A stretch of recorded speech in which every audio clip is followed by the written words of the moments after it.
Okay, thank you all so much. Good morning. Thanks for coming. Thank you to you too for all of your work. Today we are going to talk about building trust at work.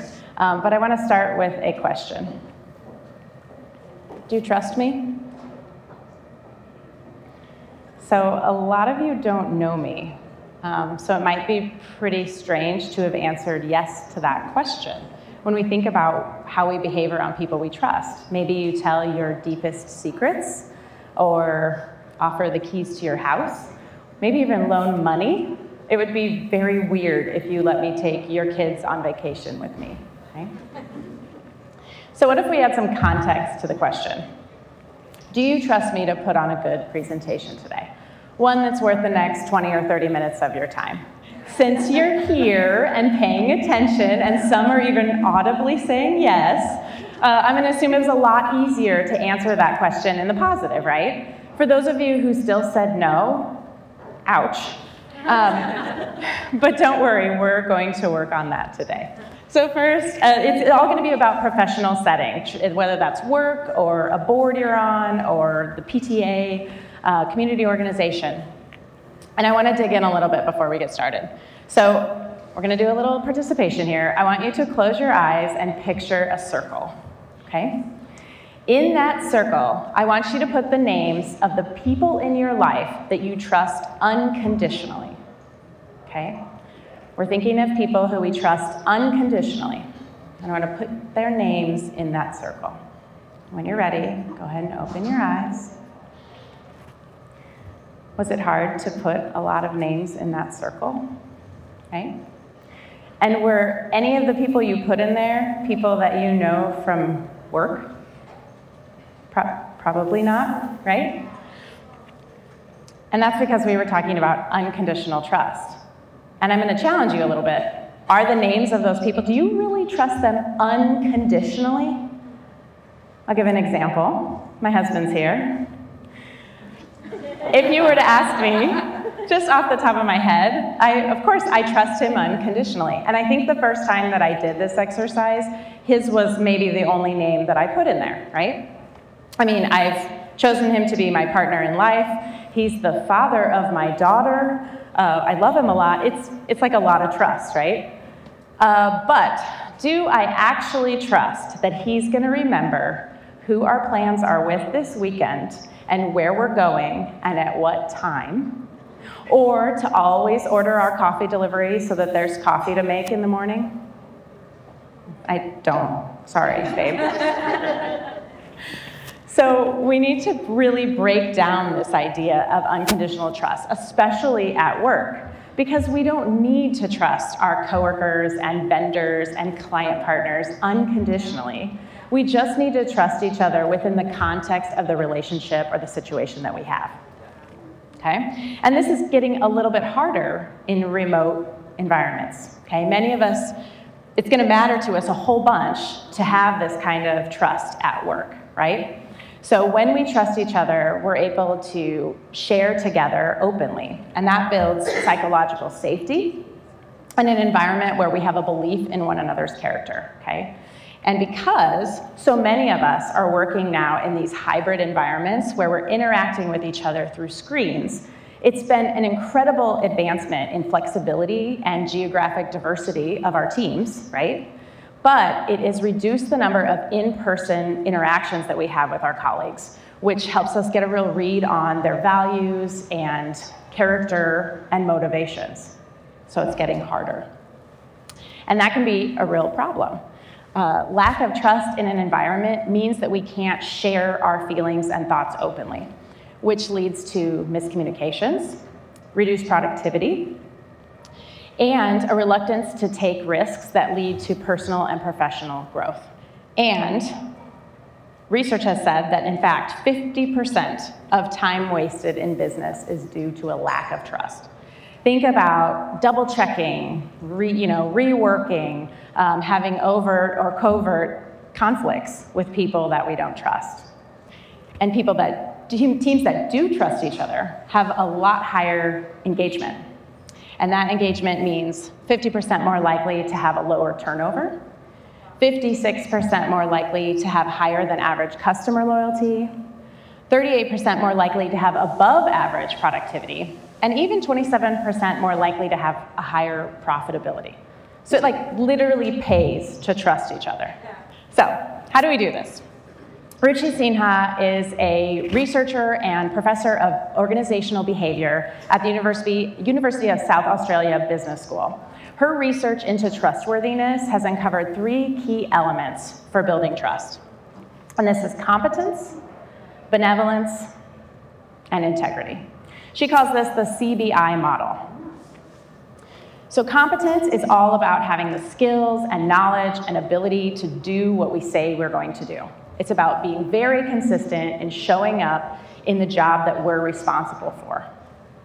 And she gives some tips on how we can demonstrate that competence. One is to be organized and planful. So you're arriving to a meeting. You're looking at the agenda in advance. Maybe you're doing some research on the agenda items, or you're even coming with solutions for the things that you know that you're going to be talking about. This shows your team that you are prepared and motivated, which can show them you're competent and build trust. Next is to show openness and consistency. Again, consistency is really key here, so you're wanting to show up the same all the time, right? You want to be open about your opinions so that your colleagues can understand your frame of thinking and feel involved in your decision making. Next is to be thoughtful about what you promise. We've heard of under-promise and over-deliver. Don't over-promise and under-deliver, right? So you want to be really mindful about saying yes to things that you can actually accomplish. You don't want to say yes to an unrealistic deadline or offer really vague support like, oh, I'll help you with whatever you need. Be specific about the support you can offer, and very much when you agree with an idea, be willing to help, and don't lie if you don't agree with the idea. And last is to be predictable and dependable. This is about communicating early and often about how you're thinking about things so that your folks can understand how you got to a decision. They understand your assumptions and motivations. It helps them have a connection to you and feel like they were part of the decision-making process. I'd like to add a 5th item here for those of us who are charged with leading organizations. Because we don't just have to show competence as a person, we have to show that we're competent in running our business. And that is going to be show confidence and learn as you go. So our teams are looking for us to know everything. And none of us in this room know everything. We're living in a world of complete and total chaos. So we don't know the answers to what comes next. But you have to learn enough, constantly be reading, researching, talking to other people, so that you can have confidence in the decisions that you've made. I'll give an example. It's pretty extreme. 3 years ago, I was unexpectedly asked to become the president and CEO of my marketing firm, Urban & Smith. At the time, I was the creative director. So I was extremely competent in creative direction and brand strategy and running a creative team and even understanding how that team contributed to the overall success of the company. But I knew nothing about balance sheets or insurance requirements or HR paperwork, things that folks are going to need to know that I understand. So I dug in, read a lot of MBA quick guides, and I took some trainings on running a creative firm, financial management. Most importantly, I have a wonderful partner, my CFO, who is extremely competent in all of these things. But I had to learn enough to be confident about what she was talking about and about the decisions that we were making together. So you just have to exude the confidence so that your team can believe in you, even when you don't know everything. So next is benevolence. And Ruchi explains this as the extent to which we believe that people have our interests at heart. It's about being supportive and empathetic and really showing your colleagues that you care about what they care about.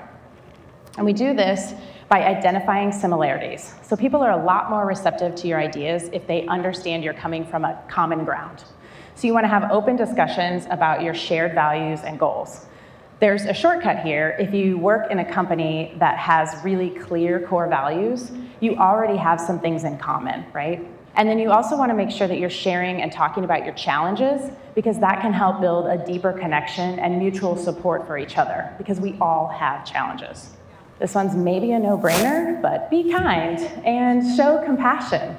You can do this in really small ways, literally just asking people how they're doing and caring for their well-being.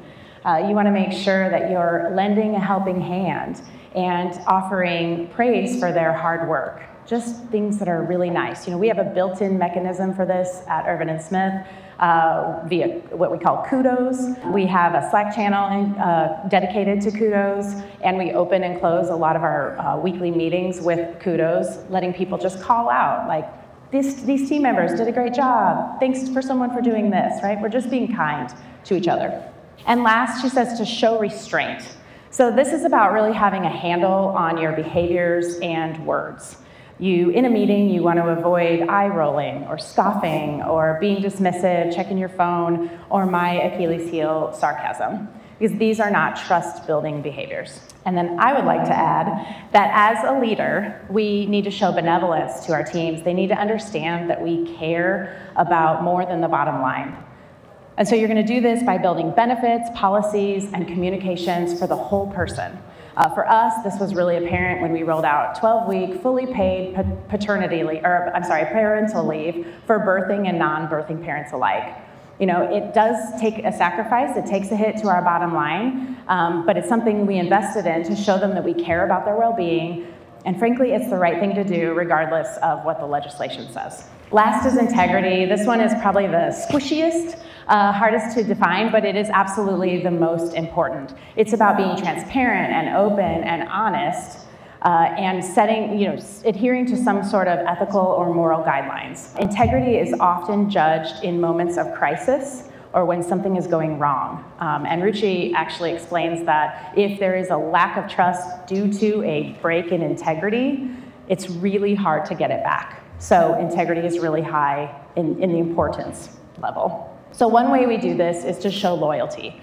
This is about putting the needs of the team sort of ahead of any personal agenda. You want to make sure that your teams hear you giving praise. Someone says, hey, great job on that, and you say, thank you, I couldn't have done it without my team.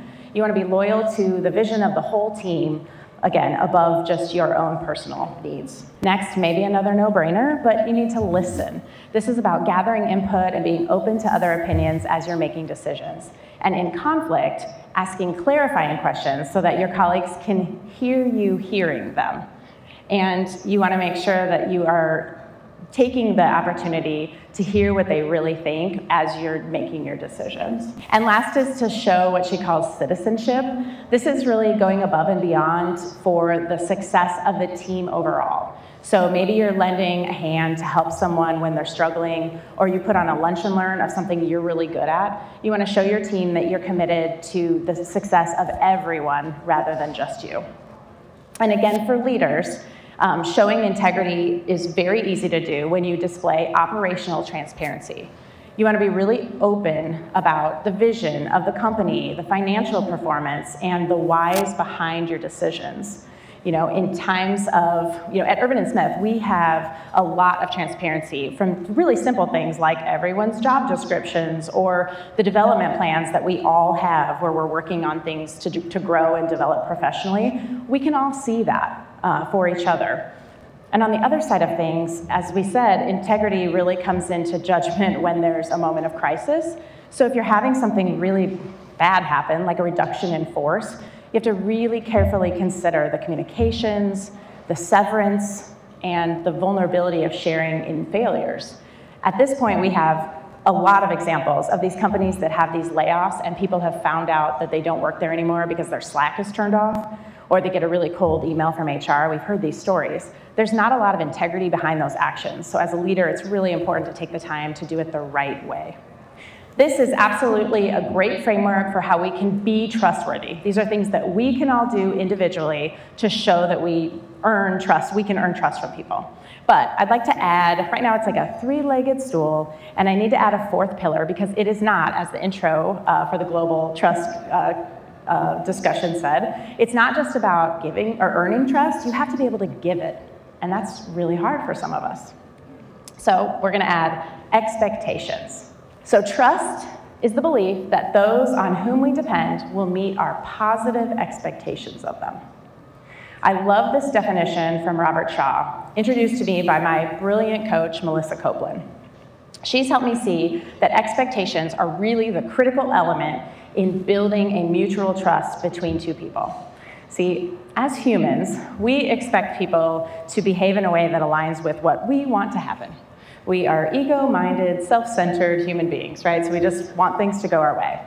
And we come to expect that the people that we trust are both willing and able to meet our expectations. But our giving of trust hinges on our own assessment of whether they're capable of doing that, whether we've said the expectation out loud or not. So Melissa says that the way to increase trust is to clarify expectations and needs. So when you find yourself lacking trust in someone, you're going to go through 3 questions. 1, what are my top expectations of this person? If you're not trusting someone, chances are there's some expectation that they're not meeting, something you thought they were going to be doing that they're not. Get clear on that. Number 2 is, do my expectations align with the context of the relationship? Is this something that is appropriate for me to expect of them within this relationship? Again, we talked about, do you have to trust me to take your kids on vacation, or do you just have to trust me to entertain you for 20 minutes? And then 3rd, do they have the awareness, willingness, and capability to meet those expectations? Okay, this part's really important. If you've done number 1, you're very clear, and number 2, the answer is yes. Next, you have to make sure they're aware, because oftentimes people just don't even know what we want of them. So you have to engage in a non-threatening conversation about needs and expectations. You have to come to this really flexible. Be willing to say, am I meeting your expectations of me? You have to be willing to negotiate a little bit, and through this conversation, generally, you're going to find out if they're willing. For the most part, you're going to find out that they are. They maybe just didn't know the expectation. And then capability might take a couple of weeks, months, to see if they actually are able to hit and meet those expectations. And if you have somebody who is aware and willing, aware but not willing or not capable, you actually only have 2 choices. Can't change the person. You can either change your expectations or change the situation. So we'll talk through a couple of examples. So we had a team member several years back I was managing, and they weren't meeting the expectations of their role. So this one was really easy. Number 1, I had a black and white job description. Here's the expectations. Number 2, absolutely align. I'm their manager. I should expect that they meet the expectations of the job description that they signed, right? Gets a little trickier at number 3. They were definitely aware, because we had had ongoing conversations monthly about these expectations. They were so willing, they wanted really badly to meet the expectations. But it wasn't apparent that they were capable. We'd spent all these months on some extra trainings, skill development. It just didn't seem like they were going to be able to have the capability to do the role. Changing the situation might mean letting them go from your company, and sometimes that is the situation. But in this case, I was able to change my expectations. Not because I just lowered them and said, great, don't do your job, it's fine. Because as a business leader, I can't do that. We actually had another seat in our company that had different expectations, and they were more than capable of hitting those. So we moved them into those expectations. I changed the expectations of what they'd bring to the role, and they went on to work for us for like 4 more years, very successfully, always hitting their expectations. So really a huge success just by clarifying all those things. Another example, though, that went a little differently. Same thing, we had someone who was not meeting the expectations of their role. And in this case, it aligned and we had the conversation. They knew it, we knew it. But in this case, as we went through this, they actually realized that we were not meeting their expectations of an employer. So a little background, as we kind of discussed, I run a marketing firm, and we have clients, and they come to us and ask us our expertise to solve their business problems. And it's often collaborative. We might present something, it's not quite right, maybe they don't have the budget, maybe they don't have the staff. There's a million reasons why the suggestion that we give isn't going to be right for them. And in this person's previous role, she was the marketing person it was called in-house. She was working at a company. She made all the decisions. And she thought by switching to an agency that she'd have a bunch of clients where they told, they just were able to tell them what to do, and they would say yes and do it. Does anyone else in the room have clients that they work for? Do your clients ever say yes without even questioning anything? No, it's not realistic. And that's not the way we work, right? We're not authoritarians in our expertise at Urban & Smith. We collaborate with our clients. And so, this person would realize that this was never going to meet the expectations for the kind of career they wanted. So they chose to resign and start their own retail business, completely shifting directions. They're very happy and successful, and we're very supportive of that. So we're not able to meet the expectations. So, in summary, we have these 4 pillars showing competence, benevolence, acting with integrity, and aligning on expectations. These are the reasons. This is really hard work to do. It takes a lot of extra effort, but it's the reason why the culture that we have at Urban & Smith is what it is, right? It's the reason that when we say, I always say that the work that we do for our clients is very important, but it's not as important as how we do it. If we create the most award-winning, results-driven campaign in the world, but we yelled at each other the whole time and had no respect for each other, it wouldn't matter, right? We're not perfect. We do a lot of things. We have very open mission, vision, core values that folks know and understand what it is like to work here. We run on a system called EOS. It stands for Entrepreneurial Operating System. So everything is very transparent with how we're making decisions and tracking towards our goals. And again, it's not perfect, but at the end of the day, it's the reason why I truly love the people that I work with. We are able to celebrate each other's wins. We have candid conversations when we have conflict, and we have so much fun together. So doing this kind of work is hard, I promise you that. But at the end of the day, it's really worth it. And you can trust me on that. Pun intended.